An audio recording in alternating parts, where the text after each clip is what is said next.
One of the most frequently asked questions is, Ravi, should I be buying my own place, my principal place of residence, or should I be investing into investment properties? In this video, I want to cover off 3 key pillars that will define what decision is best for you. If you're interested in what my thoughts are, definitely keep watching.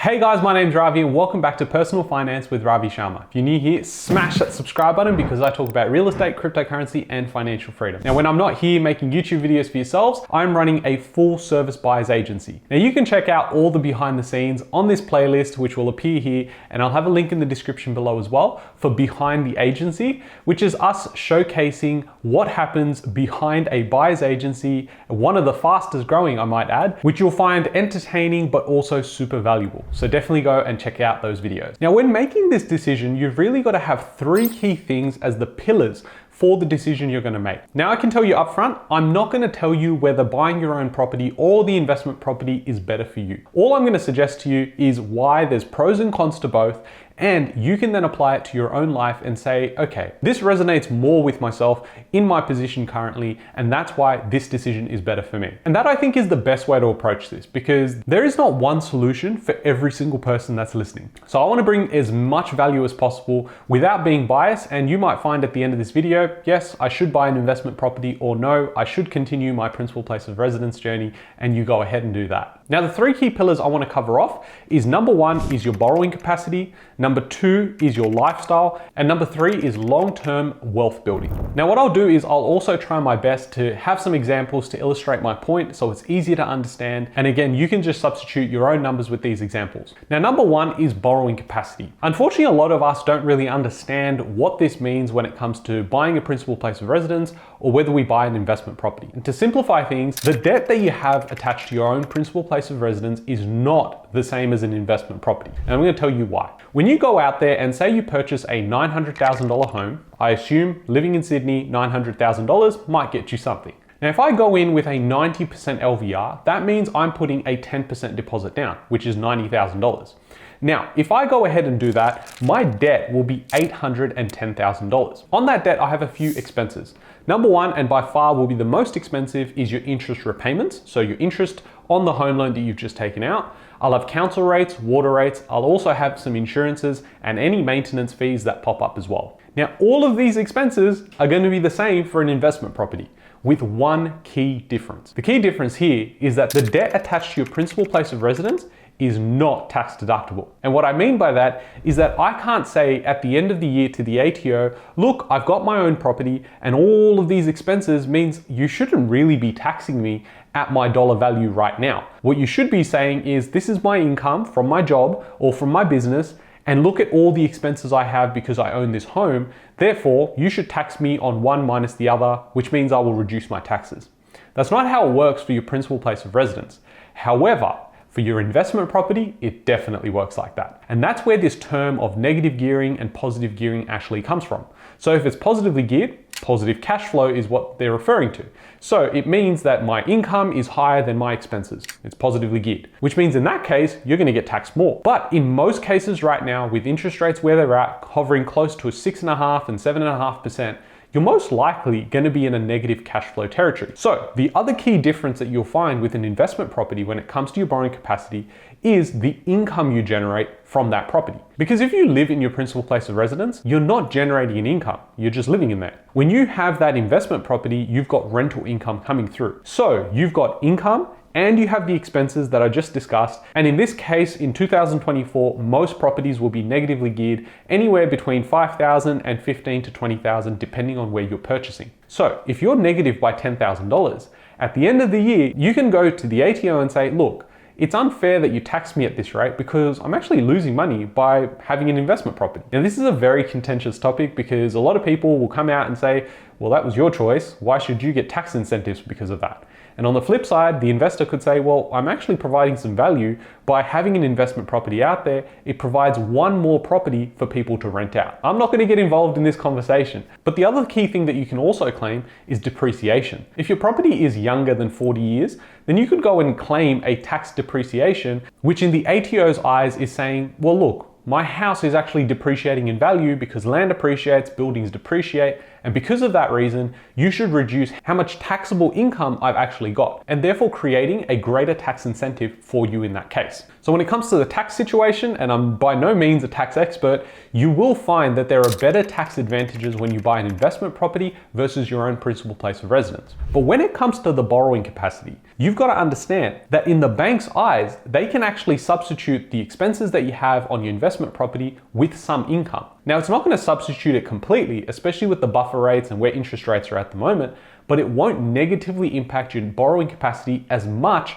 as if you were to purchase your own principal place of residence, because that is bad debt. According to some, it's the worst debt you can get, and according to others, it's actually a really good way to build wealth. But when it comes to the topic of borrowing capacities, the way that I like to think about it is the principal place of residence is going to be the biggest obstacle for you to continue purchasing property moving forward. It's not like you can go and purchase your principal place of residence and put it into a trust, or you go and purchase under a different entity, because with a principal place of residence, you do get some advantages which you'll end up losing if you were to purchase it in another entity. Now, one of those really good advantages is having the capital gains tax exemption.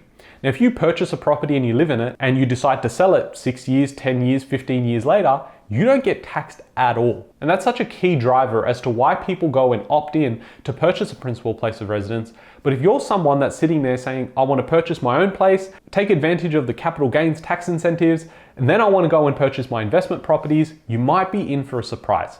And I know this quite dearly because I've seen people around me, as well as people that come to us and call up and say, look, I'm ready to buy an investment property. I've watched a couple of videos from Ravi and I've been following him for a while. Now is the time I want to do things. And when they go in and they see a mortgage broker, they find out that their principal place of residence basically destroyed the borrowing capacity they've had. Now, the next main pillar to consider when making this decision is lifestyle.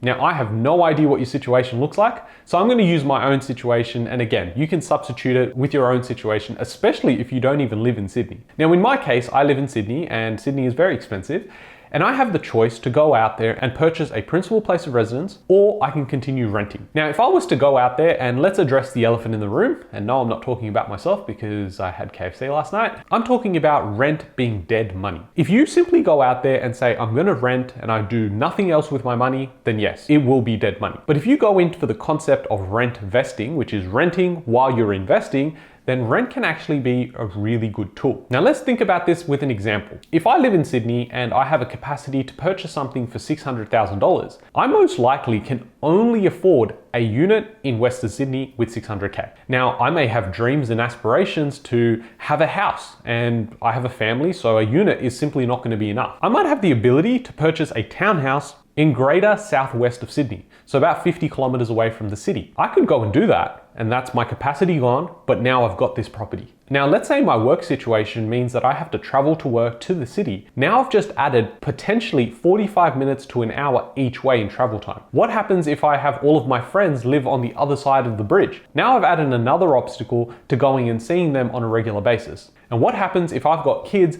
and they want to attend certain schools, but I don't have access to them anymore because I decided to move out further west? Now, I'm not saying there's anything wrong with the West. What I'm suggesting is that if you have the aspirations to be around in the city, to be near the beaches in the eastern suburbs, it's going to be a lot harder. And we already know the cost of fuel is incredible. And to add to all of that, we definitely don't have enough time. I don't know about you, but for me, it feels like time just goes really quickly. So I've created all of these obstacles only because I wanted to purchase my own place. Now, we may all be looking to just jump on the property ladder. We've seen property prices go up, and we're in that situation where we go, I really want to buy my own place because that's the easiest way I can get into the market. But if the easiest way to get into the market is to just simply afford what I can afford and let it be in Sydney, it might be a townhouse in a location that's not very desirable, or worse off, a unit in a block of say 200 where I'm not going to see any capital growth in the next 5 to 10 years at least. And at that point, there's still no guarantees. Instead, I could go down the option of saying, look, I'm okay with renting because I really want to live in this location, and to buy a place here, I can't afford it because I don't have a deposit and I also don't have the borrowing capacity. So let me go rent a place that would normally cost me $1.5 million, and instead of just using the extra money or the extra savings I have to be stuck in a bank, I can go and use that and go and purchase an investment property where the numbers make sense. This would allow me to be in the market, continue getting the gains of a property market, and use it as a wealth building tool while still living my best life. At the end of the day, buying property and being financially free is all well and good. But if you go through your 20s, 30s, and 40s, and all you had is one thing in mind, which is, I want to be financially free, chances are you'll probably get financially free by the time you're 40 with a hell of a lot of regrets, because you probably didn't travel, you may have taken options that just prioritize money over relationships, and you're not going to be happy. This is where that whole saying of money doesn't buy you happiness. This is why I think rent vesting in 2024 is such a valuable tool, especially if you're in your 20s and 30s. Better off, if you can live at home for as long as possible, you're going to be able to not only get onto the property market, but also build out a portfolio over the next 5 years, which will then put you in a very strong position and go against everything that's being said on the media around fear of not being able to own a home. Now, the third pillar, which by far I think is the most important, is the long-term wealth building opportunity. You may just be looking at property to build wealth and nothing else really. At the end of the day, property and real estate in Australia has been a really good wealth builder. You could go in there, use some money, purchase your own house, use some equity to purchase other investment properties, or better yet, use some leverage and be able to control a bigger asset. We know the game, that's why you're here, and it's probably why you're wanting to invest in property yourself. Now, when it comes to long-term wealth building, do not lie to yourself. Because if you say to yourself, well, I'm buying this place and at some point it's going to turn into an investment property, you're doing it wrong. Because when you purchase your principal place of residence, a place that you actually want to live, you're going to purchase with emotions. I don't care who you are, you will purchase with emotions, because you'll say, hey, look, I don't really like that there's no backyard. Oh, I don't really like the color of the kitchen. Yeah, okay, I'm going to make an emotional decision. Whereas if you go in and you purchase an investment property, you're only going in there for the numbers. You're saying, hey, let me look at a location that's supported by data and metrics suggesting that demand is higher than supply, not just now, but it's trending in the right direction. That's going to ensure that I make the most return on my investment when it comes to real estate. And if long-term wealth building is your key priority when it comes to real estate and why you're looking at this video, it is a very easy win, a very easy move right now to make, which is I would purchase the investment property. The emotions do definitely kick in.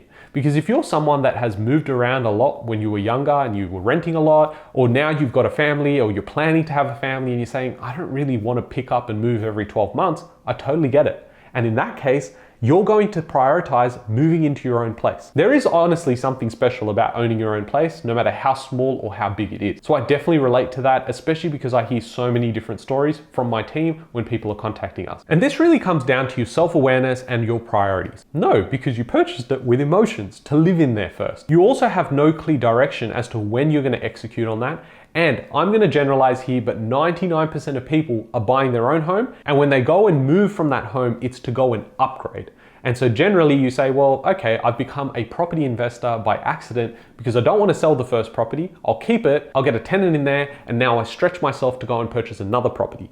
And when I purchase this property, I'm probably going to upgrade at some other point. And it's this continuous game of just trying to upgrade, whether it's to keep up with the Joneses and see what people say when you put up that nice sign saying sold, or it just might be that you're outgrowing that place and you're moving into something bigger. But if you are looking at real estate and trying to build wealth as fast as possible, you're going to be able to go and do that by structuring yourself the right way with investment properties and then eventually coming back into the market to purchase your own property. This is why if you start earlier, you can make these decisions a lot easier because it's most likely just yourself, or at worst, it's your partner and yourself. And if you guys are on the same page, you're going to be able to make decisions a lot quicker while your liabilities are probably at its lowest.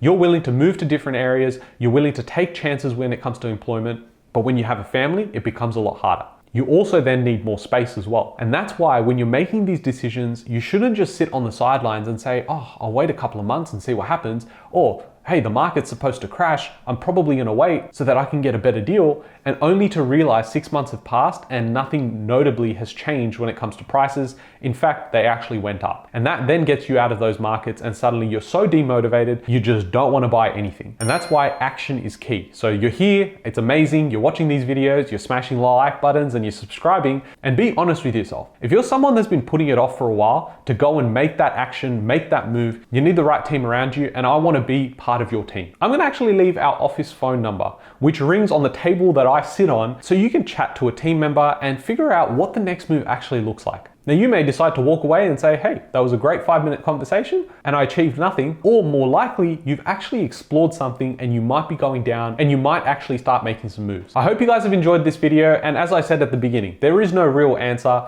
only one that you can answer for yourself. And I would urge you to be really honest when you make this decision. There is something beautiful by owning your own place. And I totally get it. And I would love to be there one day. But I made this decision really early on, where I said to myself, I would rather go and own a fleet of cars and then sell a couple if I need to go and buy the dream car. In this case, we're talking about the dream house, and that to me makes a lot more sense because I can structure my portfolio in a way where I may not need to sell everything in order to purchase my principal place. I've seen a lot of people over the last couple of years having to sell their own home because interest rates went up, and instead they went and invested into other properties and now setting themselves up in the next 5-year window to go and use some of that equity to purchase their own place, and now they get best of both worlds.